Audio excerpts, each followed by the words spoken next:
So a little bit more detail on cork now. Cork is actually the bark from a cork oak tree. When a cork oak tree gets to be of a proper age, you can actually peel 50% of the bark off of the oak tree without harming the tree at all. In fact, it's a very highly regulated process in Spain and Portugal.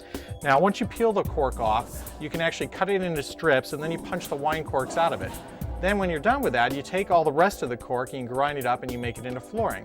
So it's actually a naturally renewable process, and it's something that doesn't harm the tree. You can actually get 12 to 15 different cycles out of a cork tree in its lifetime, which is over 100 years. Cork has been in installations in churches, in the Library of Congress, lots of other places for over 100 years, the same floor. So it's an extremely durable product as well. Now, when you get the cork, you can get it in two different methods. You can get it as a glue down tile, which is about this thick, you can see, or you can get it in planks or tiles that click together, like traditional click flooring or pergo type flooring.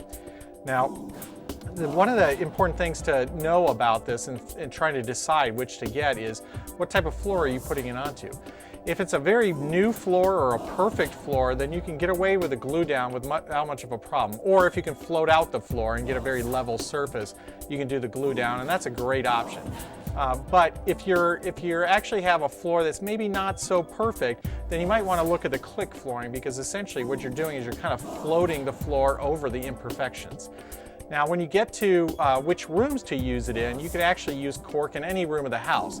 A few things to keep in mind though. If you are doing something that's going to have a lot of wet aspects to it, like a bathroom floor or a laundry room, then you probably want to stick with the glue down rather than doing the click flooring. And that's mainly because the click flooring has MDF in the center of it, and if any water ever gets in the seams, they're very tight seams, but if any water gets in there, you might get swelling of the MDF, and so you don't want that.